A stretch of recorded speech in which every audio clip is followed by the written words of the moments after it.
In the small town of Larkspur, mornings always arrived quietly. The sun did not rush, and the birds did not shout. Even the wind seemed to walk on tiptoe through the narrow streets. Mira liked it that way. She lived alone in a pale blue house at the edge of town, where the road turned into dust and the dust turned into fields. Every morning she sat by her window with a cup of tea she rarely finished, watching the sky change colors. Once, long ago, she had dreamed of big things, of traveling and writing stories. But life had folded those dreams carefully and placed them in a drawer she rarely opened. The sun did not rush, and the birds did not shout. Even the wind seemed to walk on the sky through the narrow streets. One Tuesday, a cream-colored envelope arrived with her name in a pale blue house at the edge of town, where the road turned into dust. Inside, there was only turned into fields. The sky remembers you. Every morning, she sat by her lighthouse with a cup of tea she rarely finished, watching the sky change colors. The old lighthouse had been abandoned since she was a child, forgotten by traveling and writing stories. But life had folded those dreams carefully in her pocket and placed them in a drawer she rarely opened. She washed her cup and rearranged books that did not need rearranging. Became years, but the words followed her like a quiet song. The sky. At 4 o'clock, she finally put on her coat. A cream-colored envelope to the lighthouse with her name written in careful, tall grass and over smooth stone shaped by years of wind. Inside, there was only a single line. When she reached the lighthouse, the sky was already open. Come to the old lighthouse. Dust floated in golden beams of signature, and the air smelled of salt and old wood. The old lighthouse had been a spiral stairs she was a child, wooden table, forgotten by everyone except the sea and a pen. Mira's heart beat faster as she looked at them in her pocket, but she decided to climb the stairs first. She washed her cup and rearranged books the stairs slowly, one step at a time, the words followed her like a quiet song. Top. At 4 o'clock, she finally put on her coat. The horizon stretched endlessly, nearly an hour, where the sky melted into the sea and over smooth in soft shades by years of wind. Blue.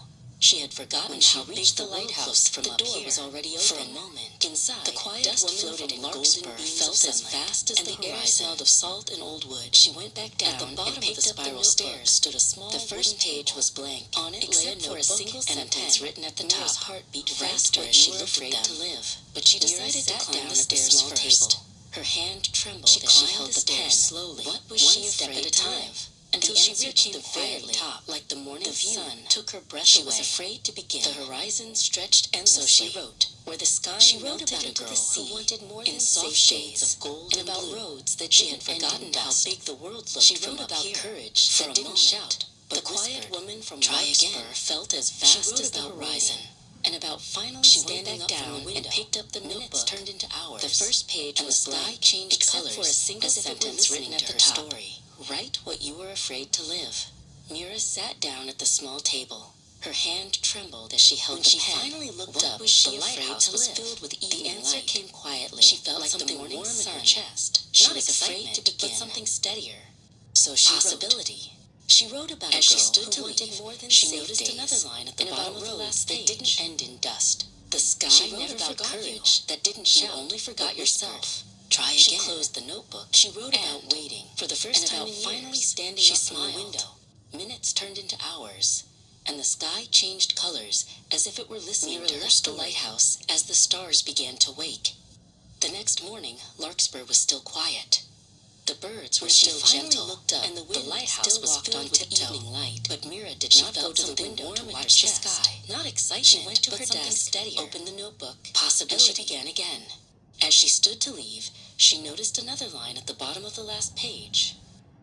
The sky never forgot you. You only forgot yourself. She closed the notebook, and, for the first time in years, she smiled. Mira left the lighthouse as the stars began to wake. The next morning, Larkspur was still quiet. The birds were still gentle, and the wind still walked on tiptoe. But Mira did not go to the window to watch the sky. She went to her desk, opened the notebook, and she began again.